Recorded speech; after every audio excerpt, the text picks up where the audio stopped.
আগাম দোল উৎসব পালন করলেন বিজেপি নেতা দিলীপ ঘোষ। নিউ টাউনে মর্নিং ওয়াকের মধ্যে মাতলেন রঙের উৎসবে। এসআইআর নিয়ে রাজনৈতিক উত্তায়ের আবহে তৈরি রয়েছে কিন্তু পুলিশও। রাজ্য পুলিশের ডিজিকে জানাচ্ছেন, শোনাবো। আমরা পুলিশের পক্ষ থেকে একদম সজাগ আছি, জন্য কোন ভুল ভ্রান্তি না হয়, কোনো এরকম রুমার্স না ছাড়ায় আমরা কিন্তু চেষ্টা করছি, জন্য সবাই জানে কি এই যে প্রসেস চলছে সুপ্রিম কোর্টের নজরদারিতে চলছে। They are keeping track of everything.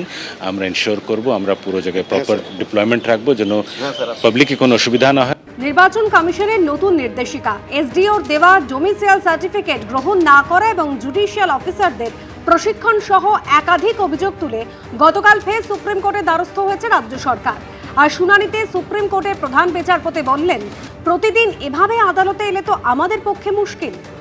গতকাল সর্বোচ্চ আদালতের দ্বারস্থ হয়ে রাজ্য সরকারের আইনজীবী বলেন, সুপ্রিম কোর্ট হাইকোর্টের প্রধান বিচারপতিকে লজিক্যাল ডিসক্রিপেন্সির আওতায় আটকে থাকা ভোটারদের নথি যাচাই এবং নিষ্পত্তির জন্য নির্দিষ্ট পদ্ধতি তৈরি করার নির্দেশ দিয়েছে।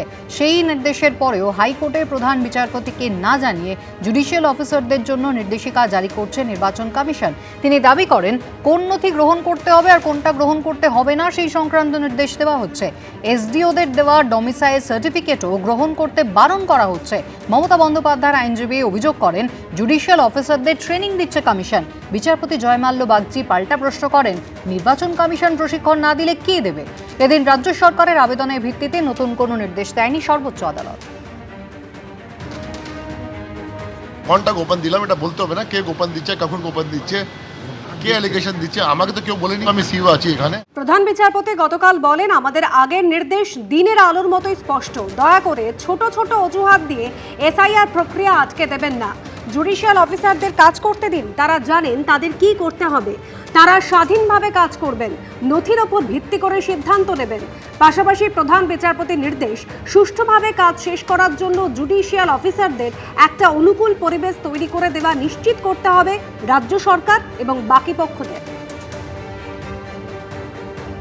ইলেকশন কমিশন সব জুডিশিয়াল অফিসারদের ট্রেনিং দিচ্ছে কিভাবে কি হবে, কোন ডকুমেন্ট রিলাই করতে হবে না করতে হবে।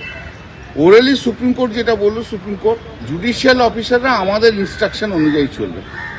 কে কি ট্রেনিং দিচ্ছে কি না দিচ্ছে সেটা দেখার দরকার নেই, কিন্তু অ্যাডজুডিকেশন আমাদের অর্ডারে যেসব ডকুমেন্ট রিলাই করেছি আমরা, যা সব ডকুমেন্ট বলেছি সেই অনুযায়ী হবে, যা বলেছে আগে অর্ডারে সেই অনুযায়ী হবে। এর আগেও তো বহুবার গেছে, গিয়ে ওরা দুগালে চাটি খেয়ে নন্দলান হয়ে এসেছে, আবার হবে কোনো। গতকাল সুপ্রিম কোর্টে এই শুনানি চলাকালীন উপস্থিত ছিলেন রাজ্যের পক্ষ থেকে মুখ্য সচিব নন্দিনী চক্রবর্তী। রাজ্য সরকারের আইনজীবীর তরফে আদালতে জানানো হয়, রাজ্যে যে এসআইআর প্রক্রিয়া চলছে তাতে মুখ্য সচিবকেও আন্ডার অ্যাডজুডিকেশনের আওতায় রাখা হয়েছে।